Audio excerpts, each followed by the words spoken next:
wakaiita at-tajrid as-sarih fi ahadith al-jami' as-sahih. Qala rahimahullah ta'ala, babu waqti adh-dhuhri 'inda az-zawal. Mlango unazungumzia wakati dhuhuri, wakati wa swala ya dhuhuri, inda zawali, wakati ambapo jua limepinduka. Az-zawal ni muda ambao jua limepinduka katikati ya mbingu, maana juu mida hiyo ya saa 6 kuelekea saa 7, saa 8 kasoro. Wakati zawal ndio ndio wakati zawal, muda wa kupinduka jua, kukaa fi kabidi samaa, kukaa katikati ya mbingu, ndio huu wakati wa salatu adhuhur. Na ameianza kuizungumzia salatu adhuhuri, ataendelea kuzungumza mpaka salatu alfajiri ghairi dhalik. Ameanzia au ameanza kuzungumza wakati wa dhuhur, kama ilivyokuwa babu al-maghrib al-dhuhri fi shiddati al-har. Qala an Anas radhiyallahu anhu, kutoka Anas Allah amridhie, anna Rasulullah sallallahu alayhi wasallam, kwamba Mtume kharaja, alitoka, hina zaghat ash-shamsu, pindi jua lilipopinduka, an wasati as-samaa, katikati ya mbingu. Mtume sallallahu alaihi wasallam alitoka wakati ambapo jua limepinduka katikati ya mbingu, malak an wasati as-samaa, kwa maana ya kuelekea kwenye ibada. Alipofika fasalla dhuhra, akaiswali salatu dhuhur fi awwal waqtiha. Hapa aliswali swala ya dhuhuri mwanzoni mwa wakati wake. Tushaeleza ya kwamba nyakati na swala ziko za aina mbili, na wakati wa mwanzo na wakati wa mwisho. Kwa hiyo Mtume sallallahu alaihi wasallam aliswali salatu dhuhuri fi awwal waqtiha, mwanzoni mwa wakati wake. Alipoiswali salatu dhuhuri, jua hapo maana zaghat ash-shams, hina zaghat ash-shams, muda ambapo jua limepinduka, lakini mapema kabisa, wakati wa mwanzo. Faqama ala al-minbari, Mtume sallallahu alaihi wasallam alisimama juu ya mimbar. Qila, wanasema kwamba Mtume alisimama juu ya mimbar, ikasema fa'ala dhalika, alifanya hivyo Mtume sallallahu alaihi wasallam lamma balaghahu, alifanya hivyo kitendo cha kusimama kwenye mimbar, alifanya kwa sababu lamma balaghahu ni kipindi ambapo ilipomfikia habari anna qauman min almunafiqina, kwamba kuna watu katika wanafiki, yanaluna minhu, wanamtia dosari Mtume sallallahu alaihi wasallam, wanamzungumza kwa ubaya. Kwa hiyo ilipokuwa hivyo, alipopotezwa habari, akasimama juu ya mimbar. Pili anasema hivi, faqama ala, akasimama juu ya mimbar baada ya kusikia kuna watu katika wanafiki, yanaluna minhu, wanamtia dosari na kusema baadhi ya maneno ambayo si sahihi. Aliposimama juu ya mimbar, fadhakara as-saa'ata, akataja kuhusiana na kiyama, namna kitakavyoanza kuingia, na vile vile siku ya kiyama mwenyewe.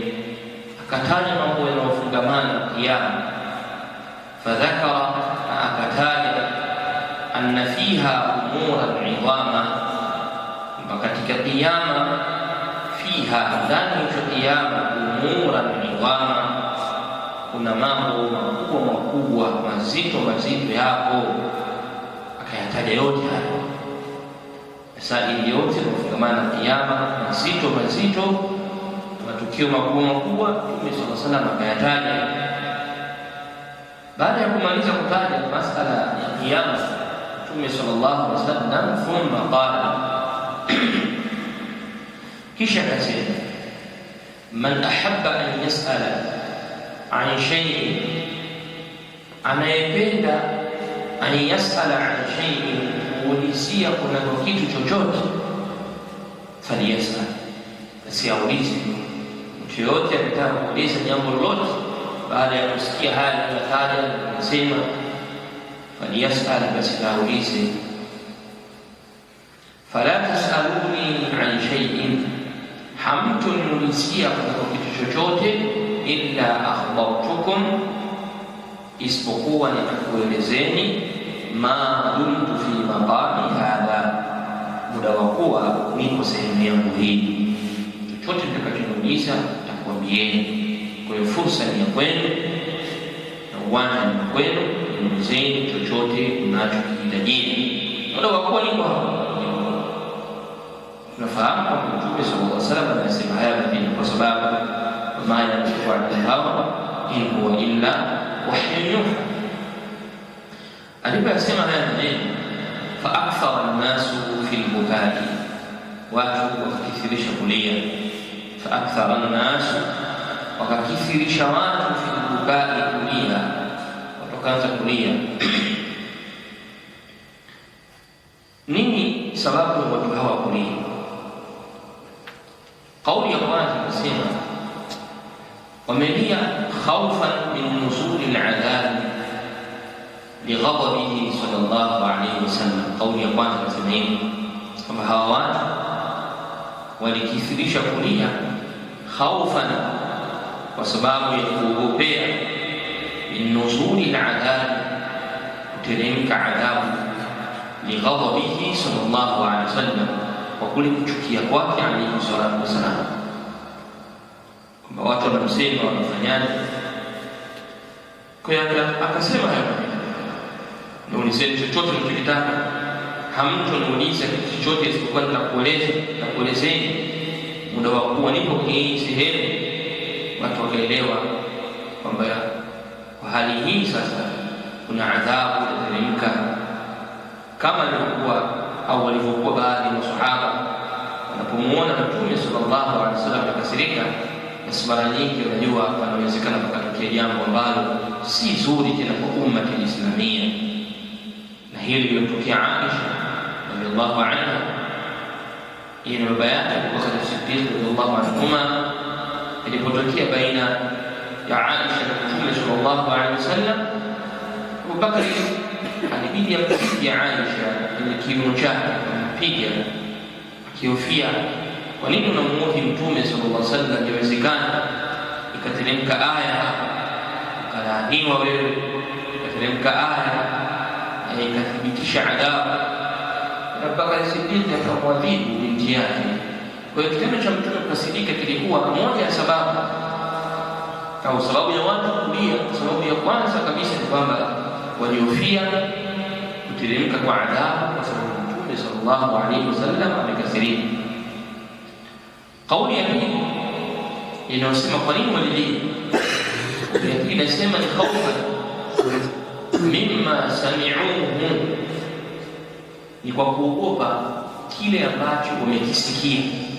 Khawfan mimma sami'uhu, kwa kuhofia kile ambacho wamekisikia maswahaba min ahwali yaumi al-qiyama, kutokamana na tisho la siku ya kiyama. Kuhitaji sallallahu alaihi wasallam akthar an-nas al-buka, watu wakakithirisha kulia kwa sababu aliyotamka hapo katika mambo ya kiyama ni mzito mazito.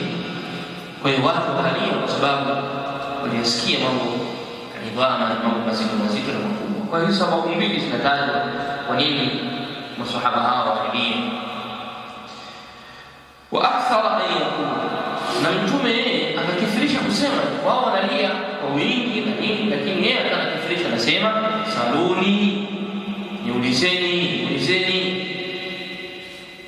Wao wakalia radhiallahu ta'ala anhu, anawaambia saluni, niulizeni.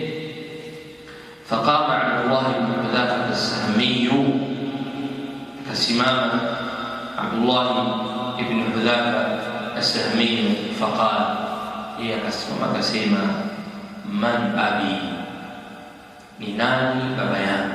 Tunasema tukuuliza maswali, watu wako na nia vinginevyo. Akasimama akasema, man abi, ni nani baba yangu?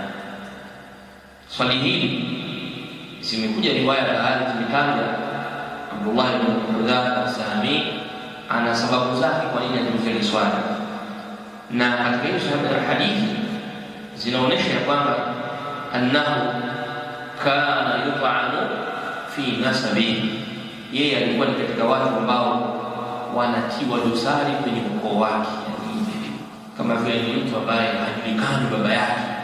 Kwa hiyo watu walikuwa wakimsema kwamba wewe ni mtu usikuwa na baba, hatujui baba yako, ukoo wako unatoka kwa nani. Sasa hili lilikuwa linamuuma sana kwenye moyo wake. Kwa nini watu wanasema hivi vinginevyo? Sasa yeye akautoa ule mzozo, kwa kuwa Mtume katoa fursa ya kuuliza, akamuuliza madhara.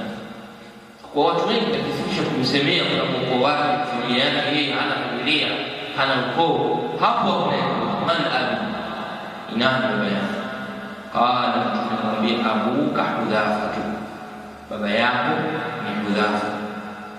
Kwa hiyo wajibu la Mtume sallallahu alaihi wasallam likawa limetibu kile ambacho kilichokuwa kimsema nacho na kumfanya nacho, kwamba si kweli Mtume na baba yake anaitwa Hudhafa, baba yake anaitwa Hudhafa. Kwa hiyo shikali kwa hiyo wakawa ule msemo wa kwamba yeye hana wazazi, hana ukoo, kaishi hapo hapo, sababu watu wote wao asilimia kubwa, na Mtume kajibu, kwa nini nacho cha urongo, si cha kweli, baba yangu ni Hudhafa. Kwa maana akasema Abdullah ibn Hudhafa as-Sahmi. Qala, Mtume akasema abuka Hudhafa. Thumma akthara an yaqula, kisha Mtume sallallahu alaihi wasallam akakithirisha kusema, saluni, niulizeni. Kusema hayo maneno, fabaraka Umar ala rukbatayhi, Umar bin Khattab baraka, aliporomoka chini kwa magoti. Baraka ni kitendo cha kuweka magoti chini. Umar ala rukbatayhi, juu ya magoti yake, aliteremka Umar ala rukbatayhi, kwa magoti yake chini, aliporomoka kama vile magoti, radiyallahu anhu. Sasa naona hii sio hali ya kawaida. Mtume sallallahu alaihi wasallam anasema haya maneno, alafu anakithirisha sasa, niulizeni, kifanya hivi, niulizeni. Umar akaona sasa hii ishakuwa tuma, hili si neno ambalo lina kheri ndani yake sisi. Umar akaporomoka chini, faqala, akasema, radina billahi rabba, tumeridhia sisi sote kwamba Allah ndiye mola wetu, au ndiye mola, bilislami dina, Uislamu tumeridhia ndio dini, wa bi Muhammad sallallahu alayhi wasallam nabiyya, Muhammad ni nabii.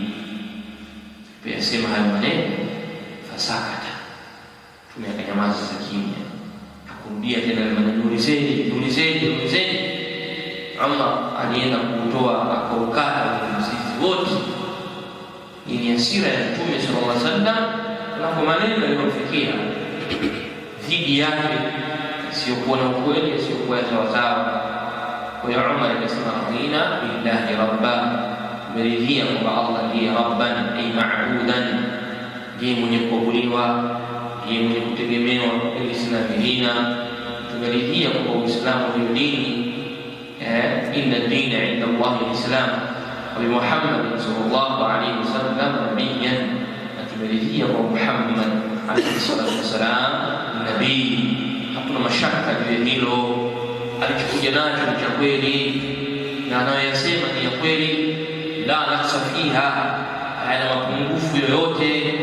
Sisi hatuna kinyongo na Muhammad sallallahu alaihi wasallam, hatuna ubaya naye. Hayo yanayosema ni watu ambao wasiokuwa sawasawa, lakini sisi kama masahaba, radina billahi rabba, bilislami dina, wa bi Muhammad nabii. Alipesema haya maneno Umar, fasakata. Mtume sallallahu alaihi wasallam akanyamaza, thumma qala, kisha akasema, uridat alayya aljannatu wan nar anifa, uridat, nimeonyeshwa aljannatu wan nar, pepo na moto nimeonyeshwa, nimedhihirishiwa, nimewekewa mbele yangu anifan. Punde tu, muda mchache hapa, muda mchache tu, punde hapa nimedhihirishiwa, nimeonyeshwa moto na pepo.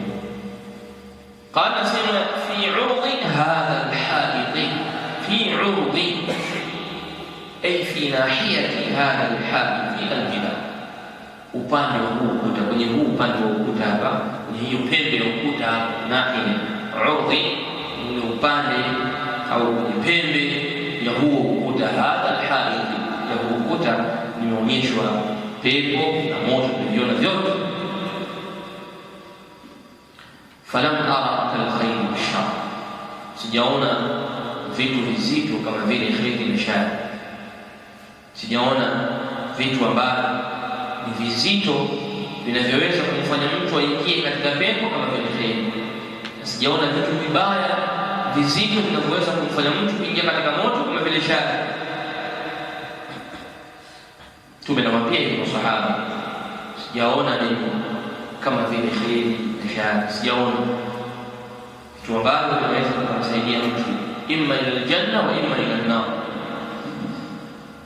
Mtume sallallahu alaihi wasallam amedhihirishwa pepo, na hata kwenye salatu al-istisqa itakuja mbele, alipokuwa na swali sallallahu alaihi wasallam pia alidhihirishiwa pepo na moto, lakini kwenye salatu al-istisqa ilionekana sallallahu alaihi wasallam akirefusha mkono wake kama vile anataka kuchuma kitu, anarefusha mkono kama vile anataka kuchuma. Kwa masahaba wakaona radhiallahu anhu, baada ya swala muuliza, "Kuona ya Rasulullah kwenye salatu al-istisqa, swala ya kuomba mvua, tumeona unanyanyua mkono wako umerefusha, kuna nini?" Faqala, tukamwambia, "Ubidat alayya al-jannatu wan-nar, nimedhihirishiwa mimi pepo, fatanawaltu unqudan, nikakusudia kwenda kuchuma mvinyo, tunda moja la peponi. Lau ningelichukua lile tunda nikalileta nikalitumia mimi, tungelitumia sisi mabakiyati dunia, muda wote uliobakia kwenye hii dunia bado tunaimaliza. Tukatila ile chakula tunafikalila, tutakula lile tunda mpaka dunia hii itaisha, maliza sisi tutakula, watakuja karne nyingine watalila, itaisha karne hii, kuja karne nyingine watakula, iwe mpaka mabaki dunia. Lakini moto pia nikaonyeshwa.